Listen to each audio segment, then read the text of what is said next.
Hola, buenas tardes a todos. Lo primero, agradeceros como siempre que estéis aquí, ¿vale? Porque ya, pues bueno, no sé vosotros, yo ya he cenado, como siempre, ya sabéis, antes del directo ceno. Y hay muchas preguntas. Os tengo que decir que quedaron preguntas pendientes del directo anterior. Voy a intentar contestar algunas de esas preguntas que quedaron pendientes. Y luego habéis lanzado muchísimas preguntas, muchas preguntas. Ahora, cuando os hemos dicho que teníamos otra oportunidad. Hay algunas preguntas que tengo que deciros que es muy complicado poder contestar en un directo de estas características. Es difícil. Entonces yo voy a intentar pararme cuando sea una pregunta que es difícil de contestar ahora brevemente, os lo diré. E incluso, bueno, pues os intentaré ofrecer alguna alternativa a esas preguntas que no puedo responder. Bien, vamos a empezar ya sin más, porque tengo una hora y creo que tengo aproximadamente unas 50 preguntas. Imposible tratarlas todas, pero vamos a ver hasta dónde llego. Primera pregunta. Me decís, ¿cómo podemos elevar los niveles de ferritina en caso de anemia ferropénica crónica? Indicáis no absorción de hierro en comida ni suplemento. Entiendo que quiere decir, o quieres decir, si me estás escuchando, que hay una mala absorción. ¿Cómo hacer para evitar el suministro de hierro vía endovenosa, es decir, ir a mayores? Y, por otro lado, ir al origen del problema. Bueno, lo primero que hay que tener claro es que cuando hablamos de problemas relacionados con la ferritina, tanto por exceso, si estuviéramos hablando de una hemocromatosis, como por defecto, cuando hay una anemia ferropénica, en este caso de los depósitos, ya sabéis que básicamente en la analítica vais a ver tres parámetros básicos, que son hierro, ferritina, transferrina, ¿vale? Acordaros siempre, os lo voy a explicar porque la mayor parte de vosotros sois particulares, entonces quiero que tengáis los conceptos claros. Nunca olvidéis, el hierro, la disponibilidad que tienes de este en sangre, ¿de acuerdo? Ferritina, los depósitos, que están directamente vinculados al metabolismo hepático. Y transferrina, la proteína de transporte, es decir, el camión que transporta el hierro. ¿Bien? En cualquier caso, si estamos hablando de ferritina baja, hay que actuar sobre el metabolismo hepático. Sobre el metabolismo hepático, insisto. Por tanto, a ver, si me estás escuchando, quien planteó esta pregunta, te tengo que decir que hay que trabajar a fondo el metabolismo del hígado. Por tanto, catalizadores, cofactores implicados, vitamina B12, hay que ver qué niveles tienes, porque tan malo es exceso como defecto. Por cierto, os tengo que decir que no sabemos del todo por qué, lo he hablado con otros profesionales y ahora mismo es muy habitual ver niveles altos de vitamina B12. Hay que analizarlo porque tiene también su implicación, sobre todo por la metilación y otra serie de factores metabólicos del hígado. Lo que habría que actuar sobre el metabolismo hepático, y en este caso yo utilizaría una mezcla que está dirigida específicamente al metabolismo del hígado, que lleva ácido ursólico, colina, inositol, metionina, cardomariano. Esa mezcla puede ayudar. Obviamente luego, si es necesario, hay que suplementar con cobalto, muy importante, en la fijación y en los depósitos de hierro, vitamina B12, a no ser que esté en exceso. ¿Vale? Sigo. Alimentación. Me preguntáis sobre deporte antes y después del entrenamiento en ciclismo. Bueno, es una pregunta muy específica, ¿no? En primer lugar, si la jornada de entrenamiento cardiovascular, aeróbica en este caso, va a ser muy larga, probablemente hay que hacer una pequeña recarga de glucógeno previamente. ¿Cómo? Pues, por ejemplo, con arroz basmati o con pasta hecha con trigo sarraceno, con quinoa, con arroz, etc. A no ser que sea un deportista o un ciclista que esté acostumbrado a hacer una alimentación low carb. Tengo deportistas que hacen ultra trail y hacen una alimentación ceto, de hecho su beta oxidación de los ácidos grasos funciona bien y no necesitan suplementarse ni tomar grandes ingestas de carbohidratos previos al entrenamiento. Voy a avanzar porque hay preguntas muy interesantes más adelante. Buenos días, Felipe. ¿Cómo eliminar del cuerpo candidiasis en boca, piel e intestinos? Bueno, en realidad esa pregunta es cómo tratar una candidiasis mucosal sistémica, ¿vale? La Candida albicans es un hongo que en su forma tal cual, levadura, no tiene que dar mayores problemas. Y es un comensal saprofito que vive con nosotros sin dar mayores problemas, valga la redundancia. salvo hasta el momento en que se transforma su forma micelar.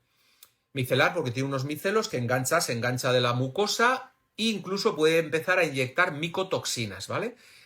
¿Cómo es posible que esa levadura, que no da mayores problemas, se transforme en una forma patógena? Lo hace normalmente siempre cuando se encuentra primero, con un sistema inmunitario deprimido, primero, y segundo, con una disbiosis intestinal. ¿De acuerdo? Todo esto favorece que la cándida cambie a su forma micelar, que es la patógena, por decirlo así. ¿Cómo hay que tratarla si existe una candidiasis mucosal sistémica? La tentación para la mayor parte de los profesionales y los particulares que os vais a asesorar, la tentación suele ser comenzar utilizando un fungicida, ¿vale? O un antifúngico, ¿de acuerdo? Natural, puede ser. Pero esto, si se hace de manera directa, puede ocasionar una crisis depurativa demasiado intensa. Por tanto, cuando hablamos de tratar una candidiasis mucosal sistémica, hay que tratarlo por fases. La primera fase es preparar el organismo. Primero, bueno, obviamente, alimentación low carb y siempre suelo decir que la dieta para la candidiasis mucosal sistémica es la dieta más dura que existe, porque inicialmente no solamente es low carb, sino que incluso hay que eliminar hasta las frutas, ¿de acuerdo? Bien, así que alimentación low carb estricta. Segundo, hay que preparar. ¿Con qué? Con enzimas proteolíticas, porque se ha comprobado que el que tiene una candidiasis mucosal siempre está bajo de proteasas a nivel intestinal. Por tanto, enzimas proteolíticas. Hay muchas marcas, yo utilizo Ergipaína Plus, ¿vale? Hay que favorecer primero preparando, hay que estimular un poco el drenaje global. Puede ser la fitoterapia que vosotros consideréis. Yo utilizo ahí el Ergilixir, ¿de acuerdo?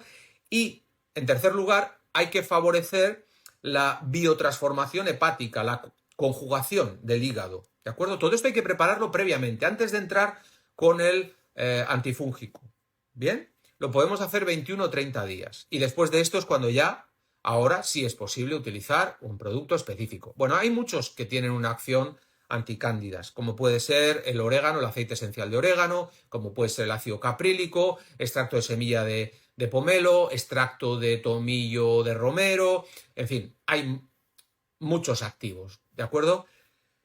Pero como ya sé que al final termináis siempre preguntándome los nombres, pues aunque me resisto un poco a dar nombres comerciales, al final los tengo que dar. Entonces, el antifúngico que utilizo con más frecuencia es el Micoquil, que además tiene una acción desparasitante. El Micoquil lo utilizo mucho siempre que hay un exceso de flora fermentativa, que además utiliza el mismo substrato que la Candida albicans. Tanto la flora fermentativa como el exceso de hongos, todos se nutren fundamentalmente de los azúcares, ¿de acuerdo?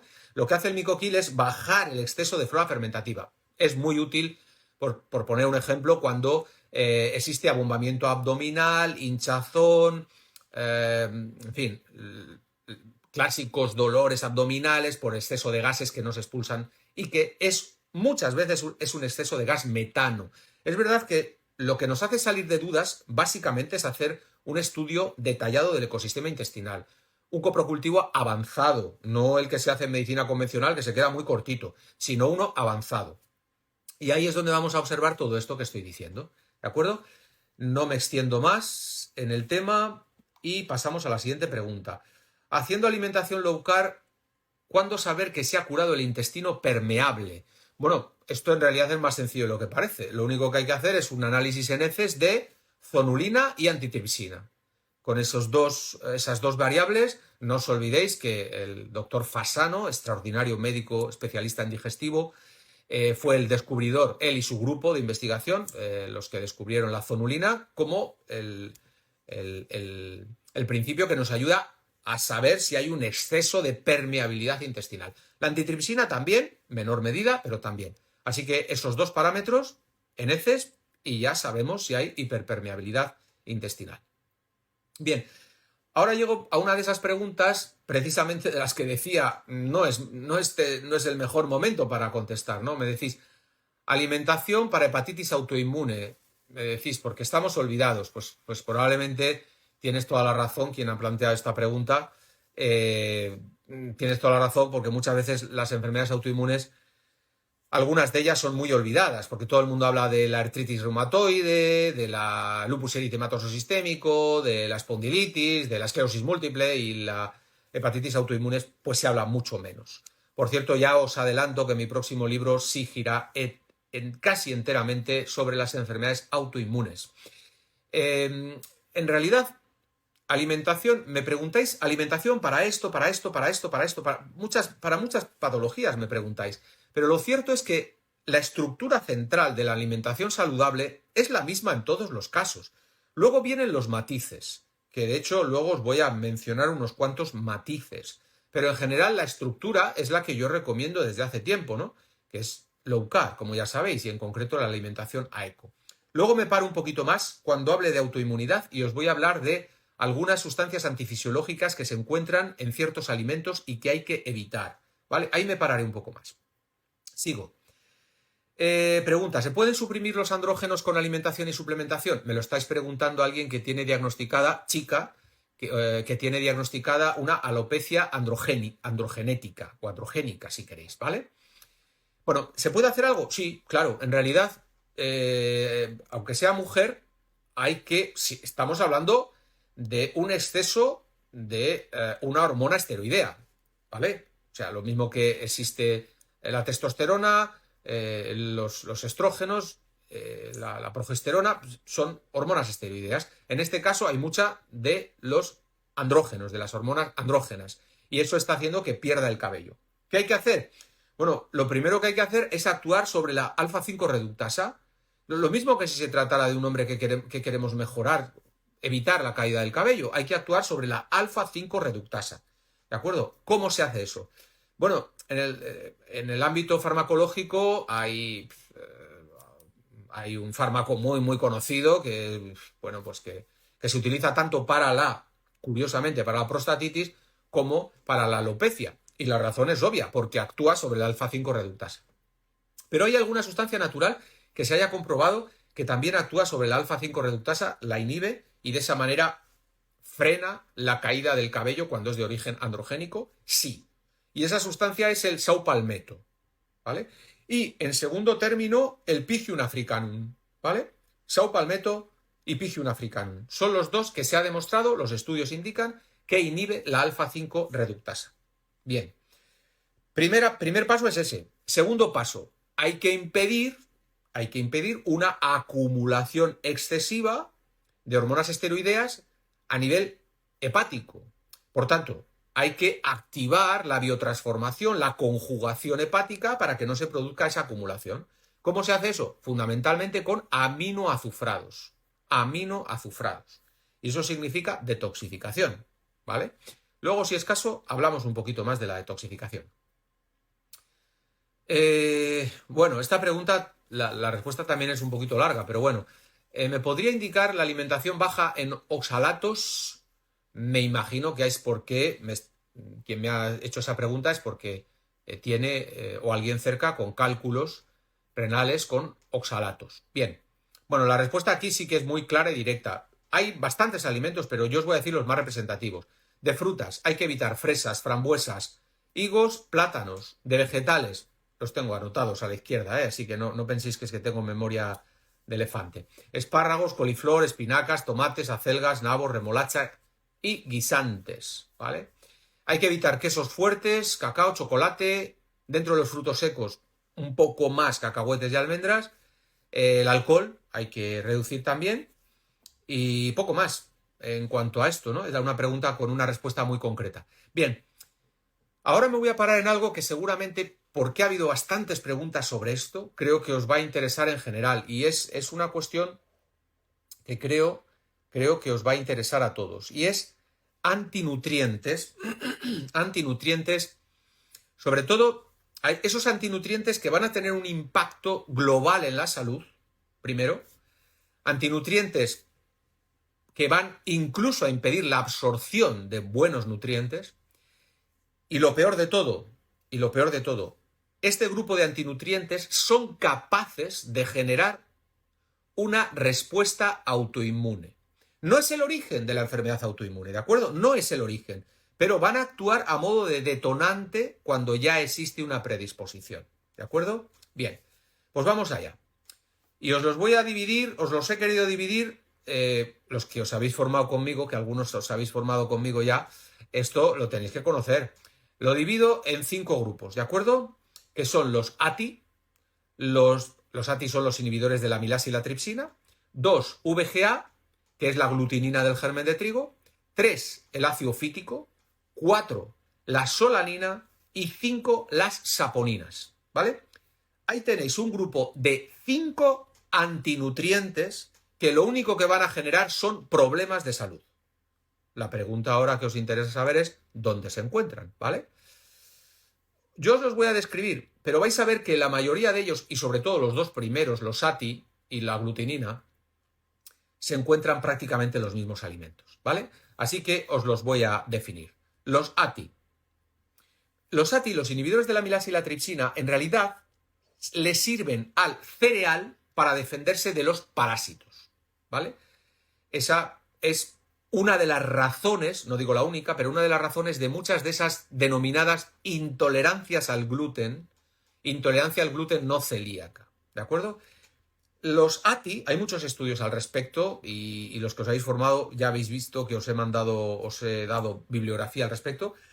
Hay muchos estudios que indican que se ha relacionado directamente con el empeoramiento de enfermedades inflamatorias crónicas y se ha relacionado también con el empeoramiento de enfermedades autoinmunes. No olvidéis, estamos hablando de sobre todo en cereales domésticos. Ojo, no estéis pensando no solamente en el trigo, lo encontramos en otros cereales domésticos como la cebada, el centeno y en algunas especies de avena, ¿de acuerdo? Aglutinina del germen de trigo. Bueno, la aglutinina del germen de trigo pertenece al grupo de las lectinas y es extremadamente resistente a las enzimas del aparato digestivo. ¿Dónde encontramos las mayores cantidades? Bueno, pues igual esto os va a sorprender, pero la aglutinina del germen de trigo encontramos cantidades mucho mayores en el trigo integral. O sea que igual resulta, estamos pensando, no, yo tomo trigo integral porque es mucho mejor que comer el blanco. Pero lo cierto es que la aglutinina está mucho más en el trigo integral. Bueno, se ha demostrado, la aglutinina del germen de trigo, se ha demostrado una reacción cruzada con otras proteínas. Y en esa reacción cruzada también se ha comprobado que es capaz de inducir la reactividad autoinmune. Bueno, esta es una razón, solo una, por la cual los pacientes con enfermedades autoinmunes de ninguna manera tienen que tomar cereales comunes, eliminarlos.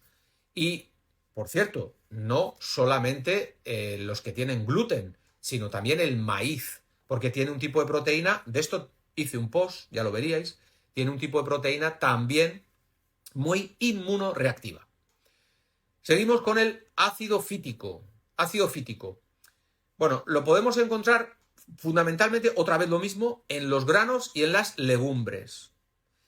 Y son antinutrientes, efectivamente, ¿no?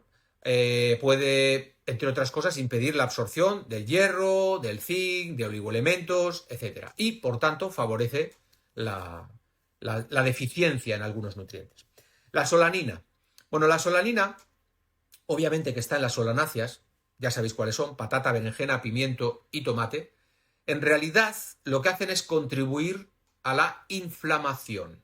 ¿Quiere decir esto que no comas nunca un trozo de tomate? Pues no. ¿Va a pasar algo porque un día tomes en un menú una berenjena rellena? No. La cuestión es que si tomas habitualmente muchas solanáceas, habitualmente en tus hábitos semanales, vas a favorecer la inflamación. ¿Y especialmente en qué campo? En la inflamación articular. Articular. No solamente ya pensando en problemas articulares autoinmunes, sino incluso hasta en la artrosis, simple artrosis, ¿de acuerdo? Las solanáceas han demostrado que pueden aumentar la inflamación. Y terminamos con las saponinas, otro antinutriente que también lo fabrican las plantas para que, lo mismo, para defenderse de los insectos, de los hongos, de diferentes microorganismos. En realidad las saponinas es, por decirlo de alguna forma, una sustancia jabonosa. Y en el intestino, concretamente en el intestino, va a favorecer la inflamación. ¿De acuerdo? ¿Dónde encontráis mayores cantidades de saponinas? Otra vez.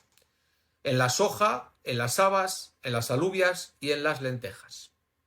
Algunos de vosotros me habéis preguntado, sobre las legumbres. ¿Qué legumbres recomiendo? Pues yo recomiendo, y ya lo sé, ya sé que esto es políticamente incorrecto decirlo, porque todo el mundo dice, las legumbres es el alimento principal, el fundamental.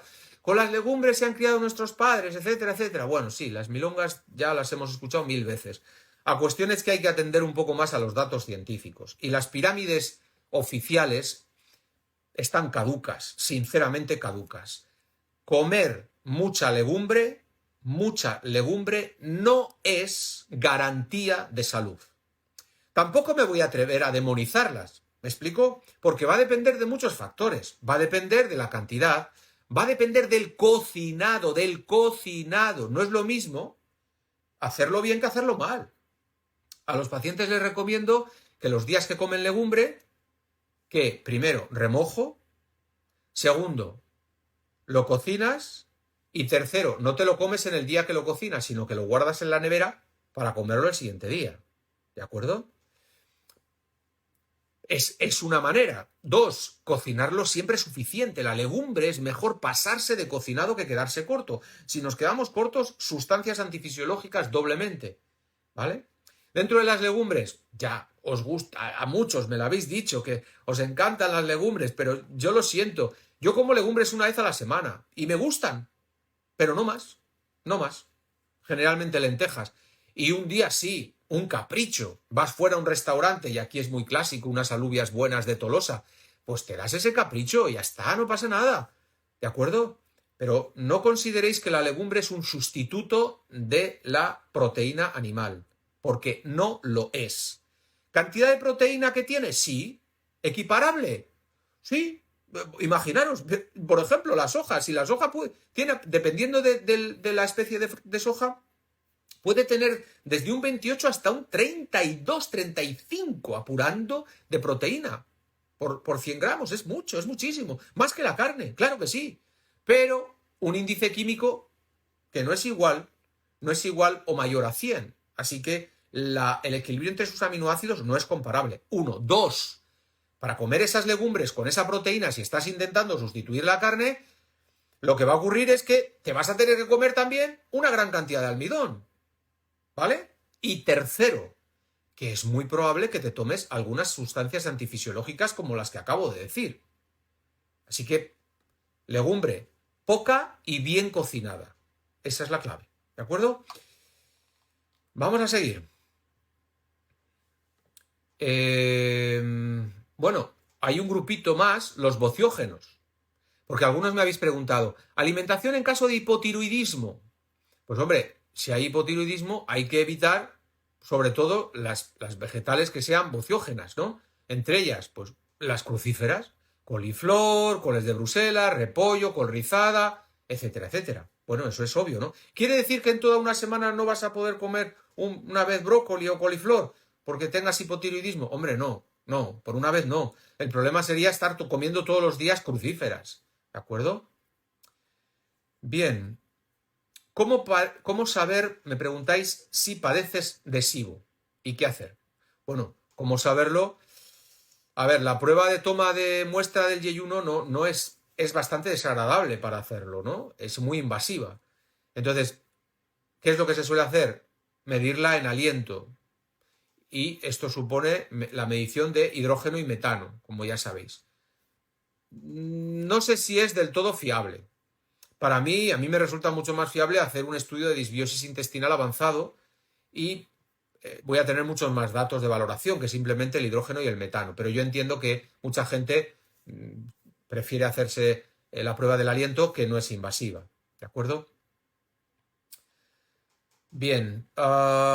Alimentación y consejos para bajar el colesterol. Hombre, a ver, acabo de publicar hace una semana un vídeo sobre el colesterol que ha sido muy, muy visto, miles y miles, ha tenido muchos miles de visitas. Y es verdad que expliqué todo, pero al final dije, y utilizar algo natural. Y luego habéis preguntado, ¿sí algo natural qué? A ver, ¿qué es lo que yo utilizo cuando hay que bajarlo? Insisto, esta misma tarde tenía una paciente, igual me estás escuchando, no lo sé, que venía de Burgos, y tenía un colesterol de 223, colesterol total. tenía un HDL de 65 y unos triglicéridos de 73. Hombre, por favor. Y el médico insistiendo y dale que te pego, que tenía que tomar medicación. Pero por favor, ¿dónde vamos a llegar? 2,23 de colesterol total y triglicéridos y HDL prácticamente normales. Eso no hay que tratarlo. Ni siquiera con algo natural. No hay que tratarlo. Pero ahora imaginaros que sí, tenemos un caso de alguien que, pues vamos a poner un ejemplo, tiene, pues no sé, 300 de colesterol, un HDL de 50 y unos triglicéridos de 120, que no es tan descabellado este ejemplo. Si tenéis que usar algún activo natural para ayudar a bajar el colesterol, a ver, hay algo que funciona y todos lo sabemos, que es la levadura roja de arroz. ¿Qué ocurre? Que es conveniente utilizar una sinergia de varios activos y no tener que utilizar dosis muy altas de levadura roja de arroz, porque no olvidéis que la levadura roja también es una lovastatina, ¿de acuerdo? Por tanto, actúa también sobre la misma ruta metabólica que las estatinas. Bueno, es más, es que las estatinas sintéticas, los fármacos, se fabricaron, que les costó mucho, por cierto, a partir de los trabajos hechos con la levadura roja de arroz. Así que yo lo que utilizo es una sinergia que tiene levadura roja de arroz en una pequeña cantidad junto con policosanol, trabajos hechos en Cuba desde hace ya 40 años que demuestran que el policosanol, que se extrae de la caña de azúcar, pero no es un azúcar, ¿vale? ¿De acuerdo? Actúan en sinergia perfectamente. A eso le ponemos un poco de cardo mariano y lo redondeamos con coenzima Q10, fundamental, para que no haya una deficiencia, y ahí tenéis una sinergia eficaz. Como me vais a preguntar el nombre, pues os lo adelanto yo. Se llama Ergicol Balance, ¿de acuerdo? Tiene esos ingredientes que acabo de decir, junto con un poquito de vitamina B, porque no olvidéis que también se ha demostrado hace muchos años, si no, fijaros, el gran doctor Abraham Offer ya trataba la hipercolesterolemia con la vitamina B3, con la niacina, porque tiene un efecto hipocolesterolemiante. Así que esa sinergia que os acabo de comentar, cuando sea necesario, ojo, que muchas veces las cifras que a algunos les preocupan no tiene sentido tratarlas. Bien, aquí me hacéis una pregunta interesante. Me decís, se ve que es uno de vosotros que me sigue hace mucho tiempo, En tus primeros libros no estabas muy de acuerdo en el consumo de carne. ¿Qué te ha hecho cambiar ya que ahora te leo más permisible? ¿Vale? Bien, a ver. Bueno, mi primer libro, para empezar, lo escribí en el año 2003, ¿vale? Ha habido ya 7 ediciones, fue un bestseller en el año 2005, fue el libro de bolsillo temático más vendido en el país, que tus alimentos sean tu medicina. Bueno, se convirtió en un icono dentro de nuestro mundo, el de las terapias integrativas. Pero claro, han pasado 20 años. La última actualización la hice, creo que fue en el año 2010, de este libro, que sigue siendo vigente en muchos sentidos, pero la realidad también es que todos hemos evolucionado como profesionales. Y la experiencia con muchos miles de pacientes me ha hecho ir modificando mis recomendaciones. Hombre, pensar, hace 34 años, cuando yo empezaba, yo utilizaba una dieta higienista, que aquí en el País Vasco era muy habitual que fueran dietas macrobióticas o pseudo-vegetarianas prácticamente.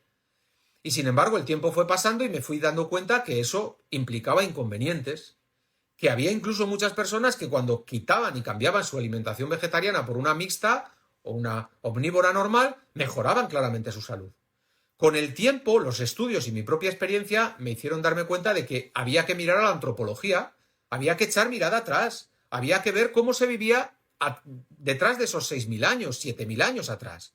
Y entonces darnos cuenta de qué es lo que se consumía y cómo se consumía antes de que nos volviéramos una población apoltronada, cuando éramos sociedades más nómadas, antes de decir, yo quiero estar aquí, cultivo la huerta y los animales en la cerca. Antes de esto, ¿no? Porque nuestros genes en 6.000, 7.000 años no han variado apenas, muy poco, por no decir nada, ¿vale? Entonces, la cuestión es que la antropología nos enseña. Y no es que yo ahora sea más partidario de la carne, sino que la carne ocupa un lugar, ¿vale? Yo puedo comer carne roja de pasto, si puedo ecológica, generalmente ecológica, una vez a la semana. Puede cuadrar dos veces. Por lo demás, como carne blanca, ecológica también. Pero tengo que deciros una cosa. En cuanto a salud, si pones al lado una carne blanca, cutre, de esa que venden en el supermercado, que llaman pollo, pero es un animal enfermo que no se ha movido y lo único que ha estado haciendo es picar como un loco, no ha hecho otra cosa, eso es un animal enfermo. Si hay que escoger entre eso o una buena chuleta de una vaca de pasto, vamos, es que ni lo dudéis, está clarísimo, ¿vale? La carne ocupa su lugar. Y desde luego, en el momento en que uno se da cuenta que el exceso de almidones, el exceso de azúcares, de índice glucémico elevado, en realidad disacáridos y polisacáridos, porque son azúcares al final son azúcares. El exceso lo único que genera es resistencia a la insulina e inflamación de bajo grado crónica. Ya te das cuenta de que hay que controlar. Y de ahí poco a poco, y casi sin darte cuenta con los años, terminas haciendo una alimentación low carb. Sin buscarlo, simplemente. Es a lo que te lleva lo que observas con los pacientes. Y pacientes con una alimentación macrobiótica y vegetariana que vienen fundidos, agotados literalmente, inflamados. ¿De acuerdo? Y cambias la alimentación y mejoran. ¿De acuerdo? Así que bueno, simplemente me enrolla un poco, pero es una evolución natural a lo largo de muchos años, ¿no? Me preguntáis, suplementos para fortalecer huesos y articulaciones a partir de los 50. Bueno, pues lo primero tengo que deciros algo muy claro. La manera de mejorar la calidad del hueso y la densidad ósea después de los 50 no es forrarse a tomar calcio, ¿vale? El exceso de calcio es un problema. El pasarse con la suplementación de calcio es un problema, ¿de acuerdo? Y muchas veces se suplementa de manera muy alegre con grandes cantidades de calcio, ¿de acuerdo? ¿Y qué es lo que ocurre? Pues que el calcio que tomamos no es tan selectivo, ¿de acuerdo? No va justo donde tú quieres que vaya. Yo quiero, porque la densitometría dice que tengo una osteopenia en las lumbares o una osteoporosis en el fémur. Entonces me voy a tomar esta gran cantidad de calcio, o me la han recetado, de hecho, puede ser, o prescrito, y con esto va a ir justo donde yo quiero. Pues no, siento decirlo, perdonarme, pero no, la fisiología no funciona así. El calcio va a ir a muchos sitios, puede ir al riñón, puede dar problemas renales, puede incluso favorecer la acumulación junto con colesterol y plaquetas de un ateroma. En fin, no hay que pasarse de rosca con el calcio. No digo que esté mal una suplementación de un calcio, ojo al dato, que sea biodisponible, primero, no cualquier calcio, y menos el calcio barato ese que muchas veces recetan de manera muy alegre. Segundo, la densidad del hueso depende de muchas otras cosas, entre ellas del silicio, depende del magnesio, depende del boro. Hay muchos minerales, oligoelementos necesarios. Depende incluso hasta del zinc, depende esa densidad ósea. Y sobre todo, os tengo que decir, en el top 1, arriba del todo, de lo que mejora la densidad ósea, arriba del todo, el número 1, antes que ningún activo, ni suplemento, ni mineral, ni nada, arriba del todo, está el ejercicio físico. No hay nada que mejore más la densidad ósea que el ejercicio físico regular. ¿De acuerdo? Más preguntas. Para hacer pan sin gluten, ¿qué almidones utilizarías? Y quien me pregunta esto me dice, yo uso el de yuca, patata, harina de trigo sarraceno, avena sin gluten, todo ecológico. ¿Qué te parece? Bueno, pues me parece que yo patata no usaría. Un pan con patata no. Yuca, puede ser. Algo de yuca, si eres moderada, no hay problema, pero el pan, ¿por qué no hacerlo con sarraceno, tef? Y le puedes poner, si quieres, un poco de mijo, incluso si quieres hasta un poquito de harina de arroz, puede ser. Pero bueno, con sarraceno y tef queda estupendamente. Le pones un poco de bicarbonato, un poquito, no mucho, un poquito de psyllium, y con eso haces un pan estupendo. ¿Vale? Claro, me preguntáis a veces, por ejemplo, aquí, me preguntáis sobre un niño de 4 años con epilepsia, las repercusiones de los medicamentos. No puedo ahora ponerme con esto. El ayuno con un niño de 4 años, no, ayuno no. Hay estrategias para modular esto. Yo con niños con epilepsia que vienen con medicación, he tenido muchos, y bueno, pues hay que tomar ciertas medidas y con el tiempo hay que ir actuando sobre factores, si es posible, sobre factores etiológicos, y con el tiempo y siempre en colaboración con el neurólogo, con el especialista que le lleve, pues si es posible que le vayan bajando la medicación, ¿de acuerdo? Pero esto no es tan simple ni tan sencillo. ¿Qué opinas de la dieta disociada y si es efectiva para bajar la hinchazón abdominal? Bueno, la dieta disociada tiene una parte lógica y una absurda. Siento decirlo, que nadie se ofenda, pero la parte lógica, hombre, que en la comida que hacemos conviene no mezclar demasiados alimentos distintos que tengan una metabolización y una digestión diferente.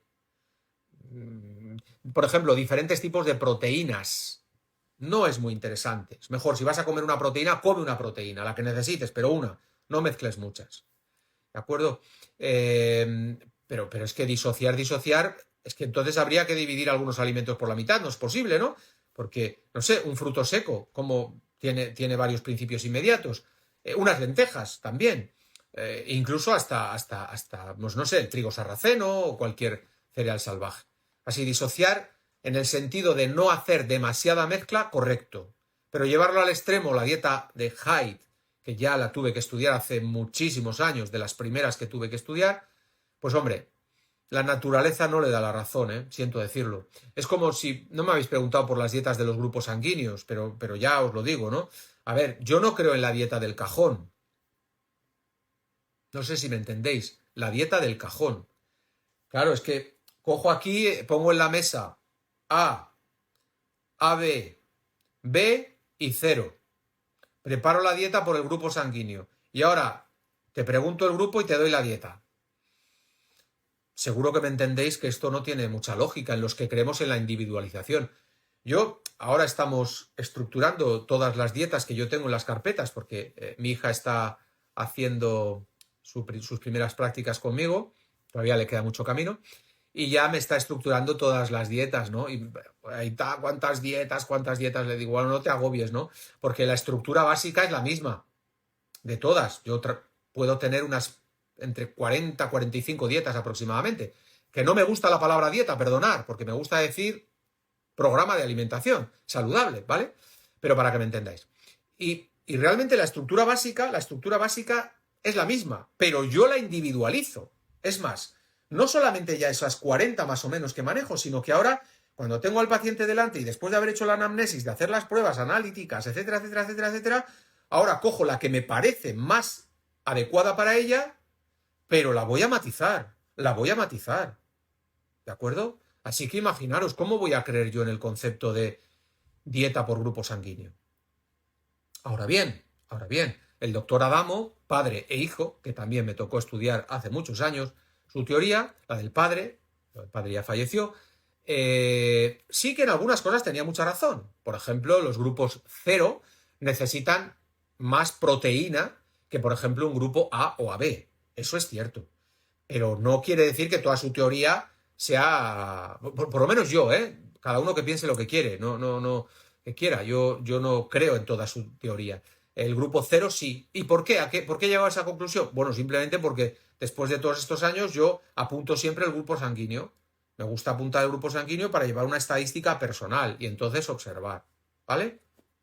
Bien. Vamos a seguir con las preguntas. Me gustaría saber los efectos del tamoxifeno, porque me gustaría dejar 15 minutos para las preguntas que habéis hecho en directo, que estáis haciendo. Me gustaría saber sobre los efectos del tamoxifeno usado después del cáncer y si es recomendable adicionar creatina a la dieta de un paciente dado de alta de cáncer. Bueno, los efectos del tamoxifeno, los inhibidores de la aromatasa, que no es el único, hay más, los obvios, es que no creo que son muy obvios, pero bueno, los voy a recordar. Lógicamente se va a acelerar, sobre todo si es a edad temprana, porque le han puesto el tamoxifeno con 45 años o 48, se va a acelerar la menopausia, ¿de acuerdo? Por tanto, va a haber mayores posibilidades de pérdida de densidad ósea, osteoporosis u osteopenia. Sofocos, también lógico, ¿no? Es lo normal. Dolores de cabeza, también, y cansancio. Ojo, porque para evitar esos efectos secundarios no se nos ocurra, a los profesionales que me estáis escuchando, no se nos ocurra, por favor, poner fitoestrógenos, ¿vale? Creo que ya lo sabéis, pero bueno, por si acaso lo recuerdo. Obviamente, ¿no? Porque entonces estamos yendo en contra de, ¿vale? ¿Cuál es el mayor favor que le podemos hacer a alguien que está tomando tamoxifeno? Simple y llanamente cuidar su salud hepática. Hepática. Porque va a condicionar mucho la intensidad de todos esos, incluso hasta los que tienen que ver con las hormonas, va a condicionar también la intensidad de todos esos efectos negativos o secundarios, si queréis, ¿no? Creatina, monohidrato de creatina, ¿por qué no? Hace deporte, media hora antes del deporte, no veo problema. Acciones que me preguntáis, implementar en mi día a día para mantener la artritis reumatoide a raya. Pues esto sería muy largo, pero una alimentación low carb y esto que te voy a decir, créeme, porque mi próximo libro es básicamente artritis reumatoide y enfermedades autoinmunes. 4 cosas son impepinables. Si me estás escuchando con artritis reumatoide, estas 4 cosas ni tocarlas. Gluten, maíz, lácteos. ¿Y cuál será el cuarto?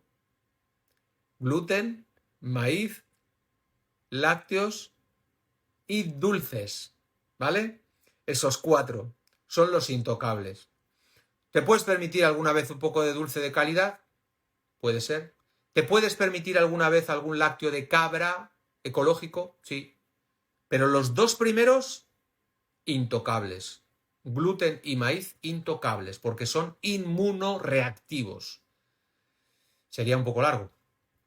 Suplementos y alimentación para la artrosis. Voy a ir terminando ya preguntas.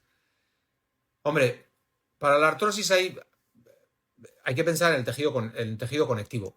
En esto hay mucha polémica, porque vais a escuchar a muchos médicos que van a deciros que tomar colágeno no sirve de nada, ¿vale? Vais a escucharlo. Y sin embargo hay estudios que parecen indicar que sí. ¿Por qué creo que el colágeno sí ayuda? Yo creo que el colágeno sí ayuda simplemente porque aporta los ladrillos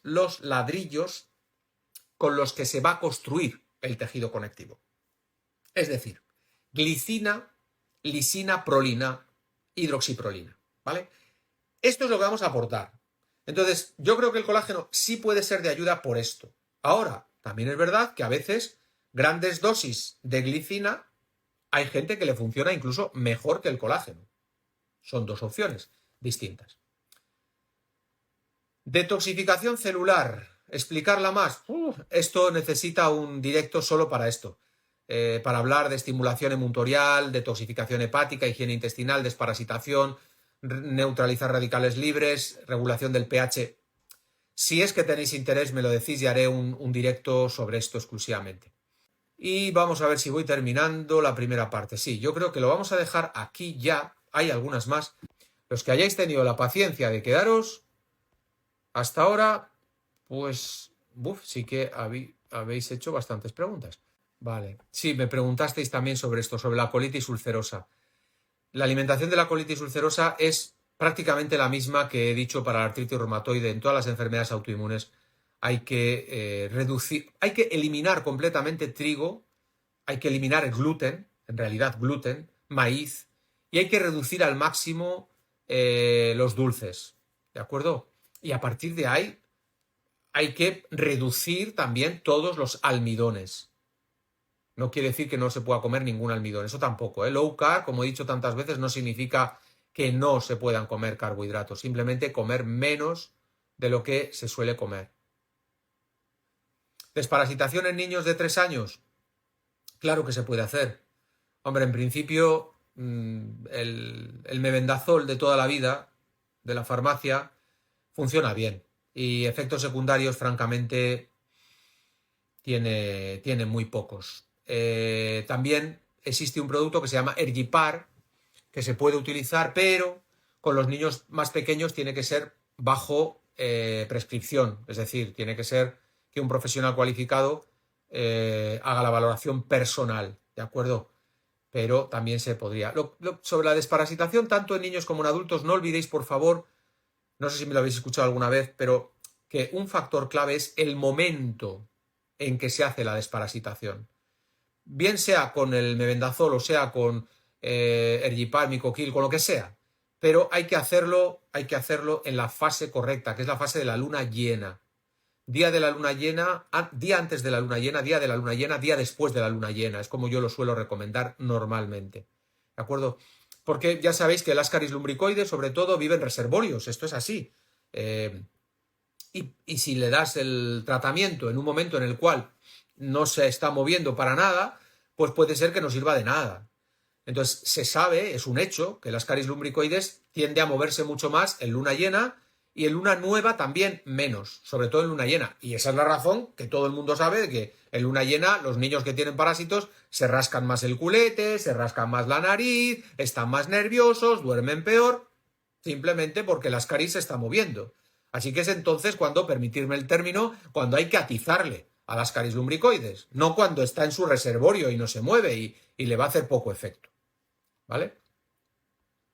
Vamos a ver más preguntas. Más preguntas. Vamos a ver. Y si no, voy a las preguntas. Mira, pensaba que había más, pero lo que estabais era...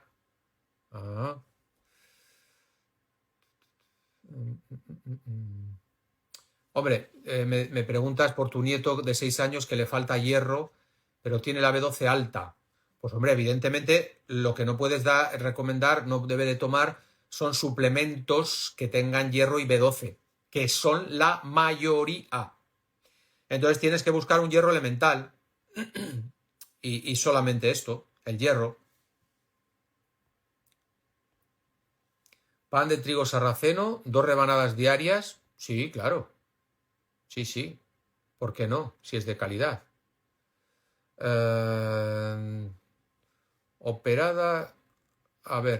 Operada y extirpadas tiroides.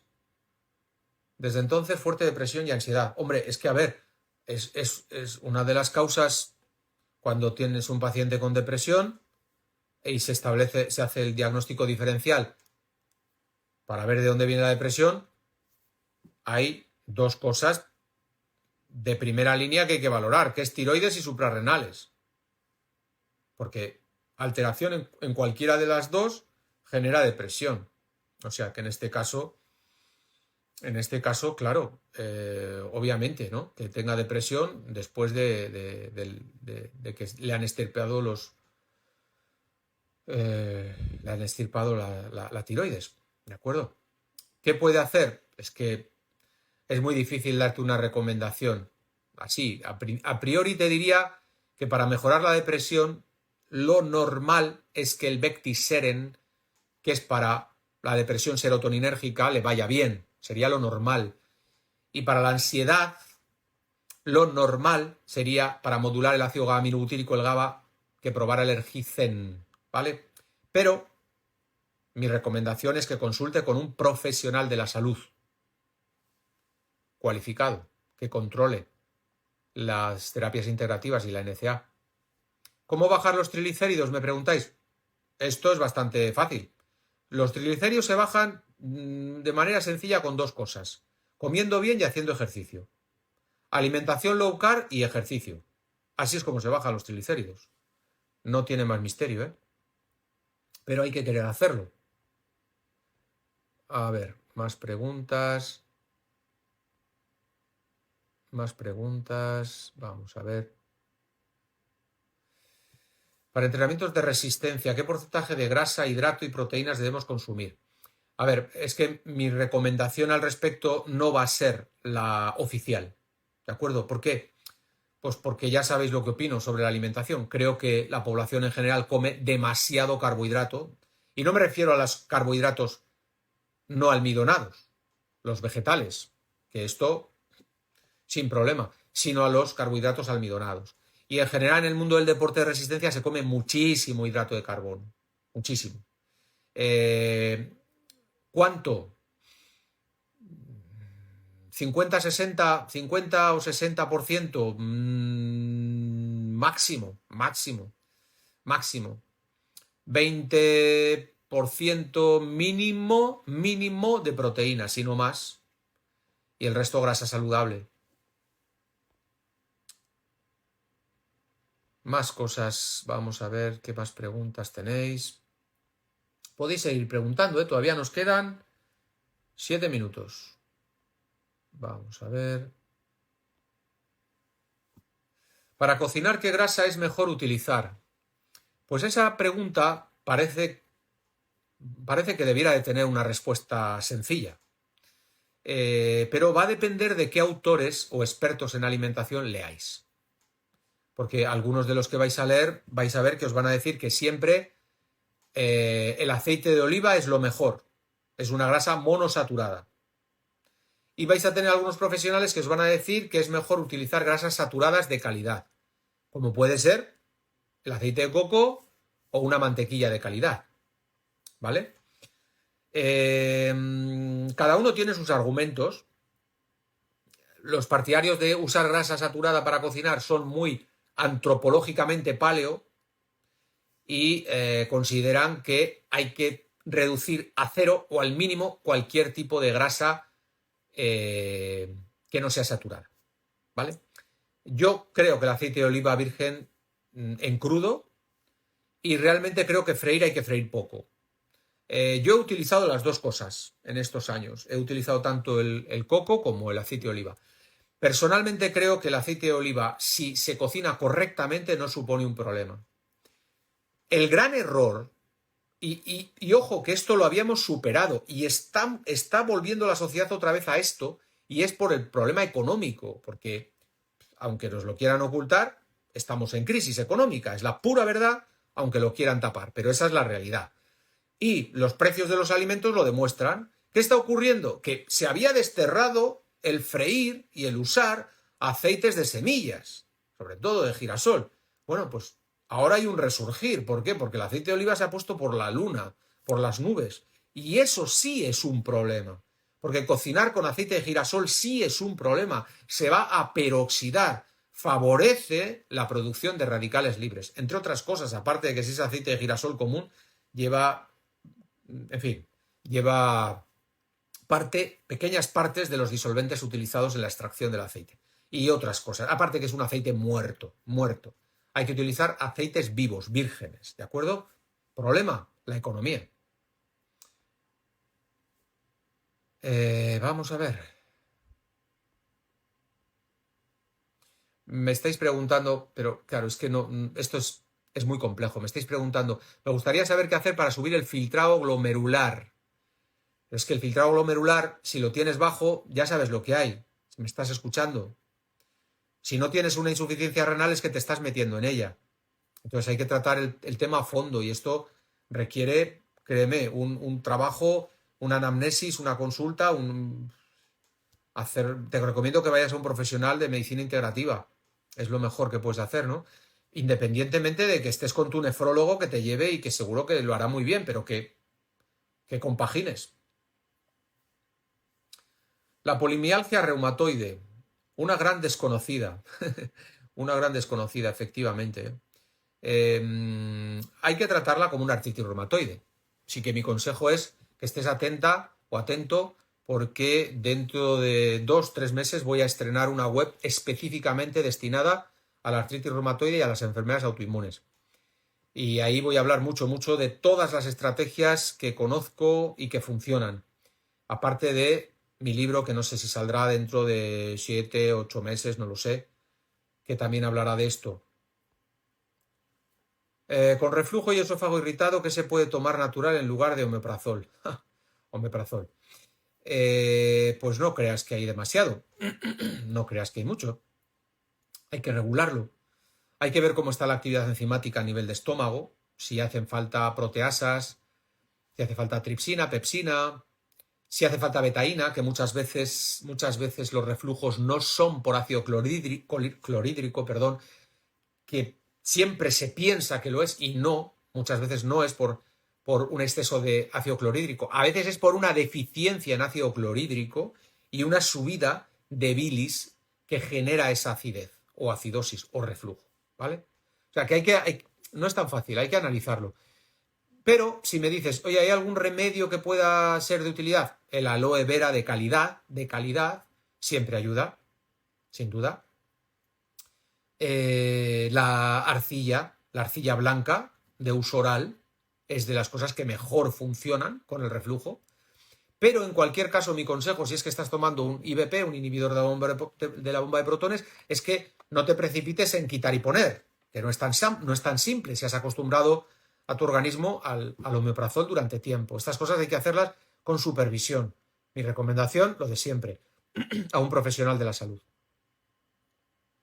¿La creatina siempre antes del deporte? Por supuesto. Ya sé que hay algunos que dicen después, no. Hay mucho más a favor de media hora antes del deporte. ¿Solanáceas? Claro, hay que intentar evitarlas, por supuesto. Comer un poco alguna vez no pasa nada, pero... Directo sobre la detoxificación, sí, si queréis, si lo ponéis en los comentarios, si queréis que haga un día solo sobre la técnica de la detoxificación dos veces al año, la detoxificación ProDetox para el hígado, sí, hoy creo que era hoy cuando aparecía un vídeo hablando de que el hígado hay que detoxificar, sobre todo a la noche, es lo más interesante. Vamos a ver. Microondas no, los que me seguís ya sabéis que digo que el microondas no. El microondas no por dos motivos. Uno, porque desnaturaliza el alimento, por mucho que te digan que no, lo desnaturaliza, está claro. Leer los trabajos del doctor Jean Señalé lo explica muy bien. Y luego, segundo, porque no tienen una galvanización que proteja perfectamente de las ondas espurias. Así que no lo recomiendo.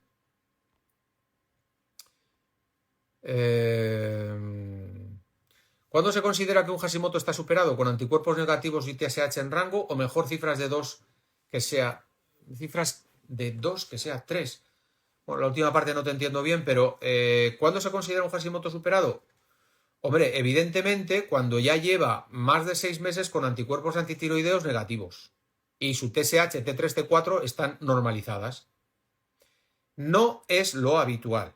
Yo he tenido pacientes que sí se ha negativizado, pero porque el origen de ese Hashimoto era un origen tóxico. Era como tantos, Ahí de hecho hay bastantes hipotiroidismos de Hashimoto originados, por ejemplo, por acumulación de mercurio. Entonces, en el momento en que el mercurio va bajando, los anticuerpos antitiroideos van bajando. Y hasta el punto de que si llega a rangos normales, muchas veces el problema desaparece, porque lo que está ocurriendo es una inmunoreactividad frente al mercurio. Eso es lo que está pasando en realidad. Vamos a ver qué más tenemos por aquí. Vamos a ver.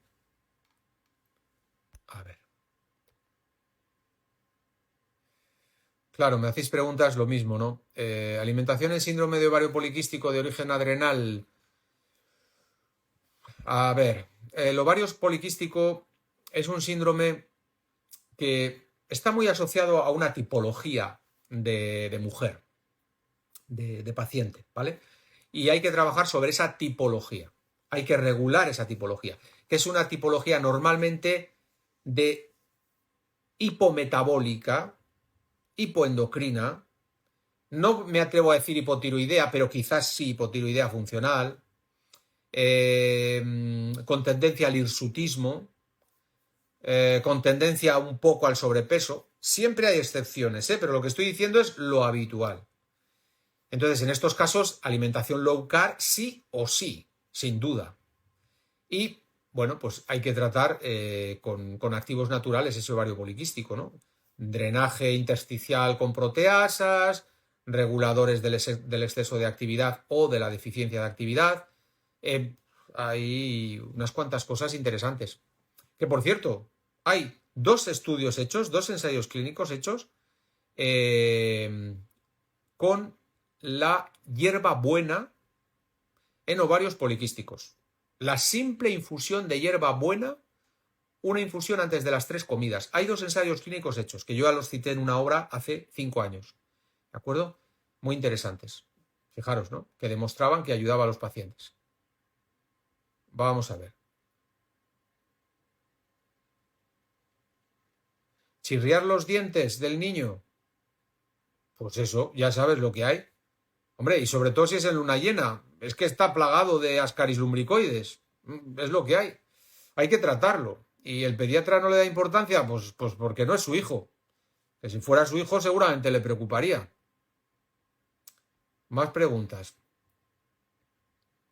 La receta del trigo sarraceno, bueno, es trigo sarraceno con harina de tef y ahora ya le puedes añadir si quieres un poco de harina de mijo, que queda bien, o le puedes añadir, es que hay varias opciones, le puedes añadir un poquito de harina de arroz y luego le pones una cucharada de bicarbonato e incluso un poco de semillas de psyllium, de plantago. Con eso te vas a quedar un pan esponjoso. ¿Desayunos y almuerzos? A ver, depende, pero por ejemplo, yo recomiendo tomar un té de calidad. El que no se puede pasar sin un líquido blanco por la mañana, pues que se decante por una leche de almendras. Ahora hay una, por ejemplo, yo no tomo mucha, pero alguna vez me hago el batido de proteína con leche de almendras, entonces me ha costado mucho encontrar una que sea pura y dura eso, nada más, que no lleve nada. Entonces hay una que no me acuerdo la marca, disculparme, pero se llama leche de almendras keto, ¿vale? Keto. ¿Y qué es lo que tiene? Almendras, punto, no tiene nada más. Entonces, puede ser una opción. Si no hay problema de salud significativo, puede tomar una leche de avena sin gluten también. Para los que necesitan un líquido blanco, ¿vale? Por la mañana, ¿vale? Sólidos, pan de sarraceno o crackers de sarraceno con jamón, lomo ibérico, con huevos ecológicos o camperos, aguacate, en fin, para el que es más vegano y no quiere tanta proteína animal, pues con una crema de almendras o crema de nueces. Me habéis preguntado por el Taín.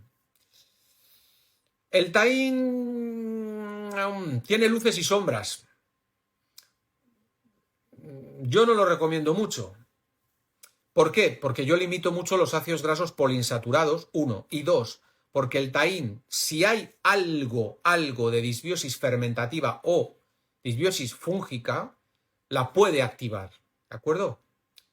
Así que, bueno, para los chavales, pues pan de espelta, y bocadillo de pan de espelta, si no es jamón o lomo ibérico, puede ser un jamón york artesano, que no lleve osas, ya sabéis, sacarosa, destrosa, en fin, lactosa, ¿vale? O con aguacate, en fin, opciones, tortilla. Si no hay problemas con la histamina, bonito, también es otra buena opción. Vuelvo a decir, si no hay problemas con la histamina, porque el bonito estimula la histamina. ¿Qué opino de la tierra de diatomeas para desparasitar? Yo no lo he hecho nunca. Tengo un buen amigo en Palma de Mallorca que él lo ha hecho muchas veces, lo ha hecho, de hecho es lo que más ha utilizado, pero yo personalmente no tengo experiencia con ello.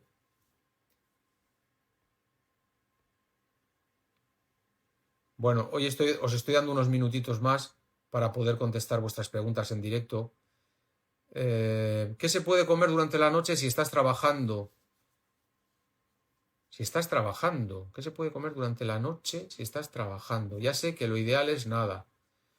Pues es que tienes razón, claro. Es que si estás trabajando por la noche, se supone, es que lo ideal es no trabajar por la noche. Ya lo siento, pero es que la noche está para dormir. Entonces, aunque no te voy a contestar directamente, te voy a dar un consejo, ¿no? Y es que los que trabajáis a turnos de noche,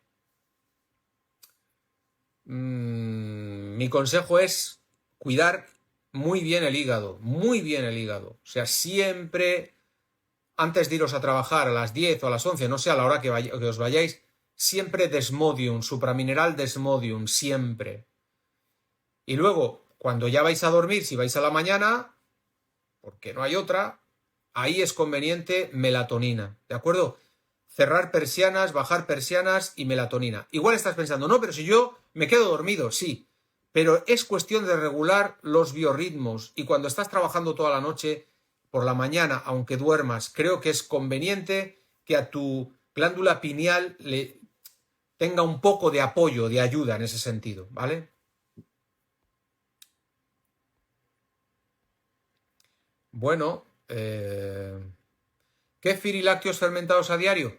A ver, lo primero que ya sabéis que yo, leche de vaca no.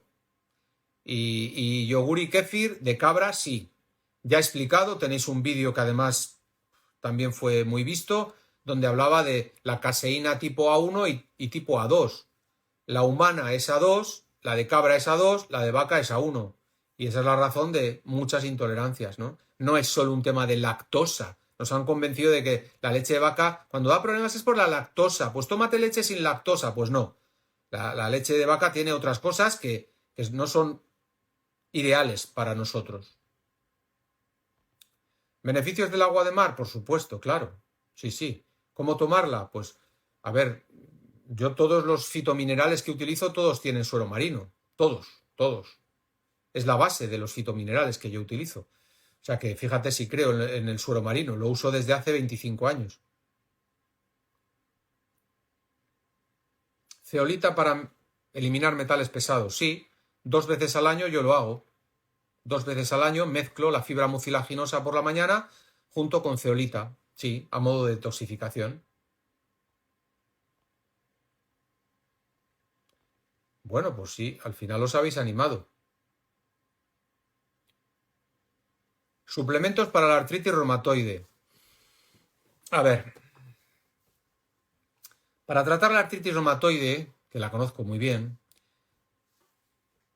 tienes que focalizarte, y con esto ya voy a terminar, porque ya os tendréis que ir a cenar, yo ya he cenado. Tenéis que centraros en estos aspectos fundamentales. Uno, hay un factor genético. Hay una HLA-DR2 que se ha expresado, hay una TH17 sobreexpresada, por tanto hay un factor genético. Pero la genética, aunque influya, se va a expresar más o menos en función de la epigenética. Y la epigenética, ahí sí tenemos control. Son los factores ambientales, alimentación, estrés, etcétera, etcétera, etcétera. Por tanto, primer factor, el genético podemos hacer que se exprese más o menos. No se va a ir, ¿vale? 2. El eje central de la inmunidad es el intestino. Las crisis reumáticas siempre vienen después de una crisis intestinal. Más o menos obvia, pero siempre, siempre. ¿De acuerdo? Por tanto, intestino fundamental. Hay que hacer un trabajo de, primero, eliminar lo que no debe de estar en el intestino y 2, reponer lo que sí debe de estar y regenerar la mucosa. No es tan fácil.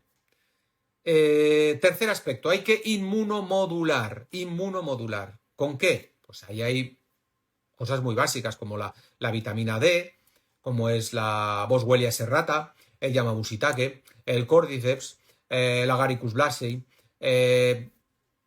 Hay muchos activos muy interesantes. Por ejemplo, hay 2 nombres comerciales para inmunomodular que yo uso mucho. Es el ErgiReg y el ErgiCare Forte. ¿Vale? Esos 2 son básicos cuando hay que inmunomodular. Con otras palabras, cuando hay inmunoreactividad, ¿vale?